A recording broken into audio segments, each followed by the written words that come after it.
দাদি হাত বাড়িয়ে এই মেয়েটির পেটে ছুতে চেয়েছিল, কিন্তু পরের মুহূর্তেই তার মুখের ভাব বদলে যায়। তার সন্দেহ হয় মেয়েটির পেটে কোনো শিশু নেই। সঙ্গে সঙ্গে দাদি মেয়েটির স্বামীকে কাছে ডাকেন এবং জিজ্ঞেস করেন স্ত্রীর গর্ভধারণের পর কি কোনো অস্বাভাবিক ঘটনা ঘটেছে। প্রশ্নটা শুনে ছেলেটা ভাবতে থাকে এবং সাম্প্রতিক কিছু অদ্ভুত ঘটনার কথা মনে করে। সে লক্ষ্য করেছিল তার স্ত্রী প্রতি রাতে 20টিরও বেশি কাঁচা ডিম খেত খোসা সহ। সে ভেবেছিল গর্ভাবস্থার কারণে ক্ষুধা বেশি লাগছে বলেই এমন করছে, তাই আর গুরুত্ব দেয়নি। কিন্তু দাদির কাছে বিষয়টা একদমই স্বাভাবিক মনে হলো না। এরপর দাদি আবার জিজ্ঞেস করেন গর্ভধারণের পর কি তার স্ত্রীর দৃষ্টিশক্তি দুর্বল হয়ে গেছে, সে কি শীতকালে কম্বলের ভেতরে লুকিয়ে ঘুমায় আর কি একটানা অনেক দিন ধরে ঘুমিয়ে থাকে। এইসব শুনে ছেলেটি ভীষণ অবাক হয়ে যায় এবং জিজ্ঞেস করে দাদি এইসব জানলেন কিভাবে। দাদি গম্ভীর কণ্ঠে বলেন পেটে হাত দেওয়ার সময় তিনি বুঝতে পেরেছেন ওইখানে এক বা দুইটা নয়, বরং অনেকগুলো ছোট সাপের ডিম রয়েছে। দাদি জানান তাদের পরিবার বহু প্রজন্ম ধরে সাপ পালন করে আসছে, তাই তার ভুল হওয়ার কথা নয়। তবুও ছেলেটির বিশ্বাস হয় না। তখন দাদি তাকে মনে করতে বলেন তার স্ত্রী কিভাবে গর্ভবতী হয়েছিল।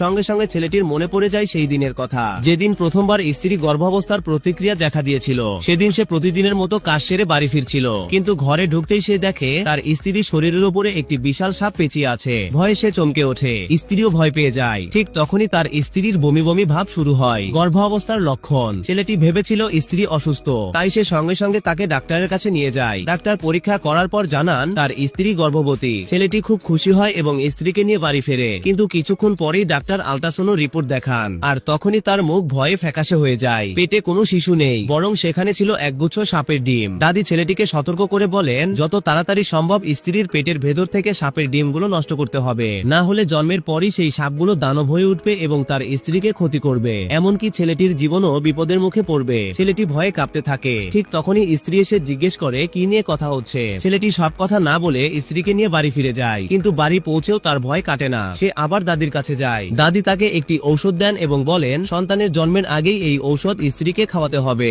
নইলে যখন সাপের বাচ্চাগুলো বাইরে আসবে তখন আর কিছুই করার থাকবে না। পরের দিন স্ত্রী জানায় সে তার কাজিনের বাড়িতে গিয়ে সন্তান প্রসব করবে। ছেলেটি বুঝে যায় ওই জায়গাটা আসলে সাপের আড্ডা, কিন্তু তবুও সে স্ত্রীকে কিছু বলতে পারে না। সেখানে পৌঁছানোর পর খাবার খাওয়ার আগেই স্ত্রীর পেটে তীব্র প্রতিক্রিয়া শুরু হয়। কাজিন বলে এখনই প্রসব হবে, কিন্তু ছেলেটি স্পষ্ট দেখতে পায় স্ত্রীর পেটে কোনো শিশু নেই, আছে শুধু সাপের ডিম। তখন সে সিদ্ধান্ত নেয় এই জন্ম সে হতে দেবে না। চুপি চুপি দাদির দেওয়া ঔষধ পানিতে মিশিয়ে নেয়। ডেলিভারির যন্ত্রপাতি হাতে নিয়ে সে ঘরের দিকে এগোয়, কিন্তু দরজা খুলতেই তার সামনে যে দৃশ্যটা ভেসে ওঠে তা তাকে ভেতর থেকে কাঁপিয়ে তোলে।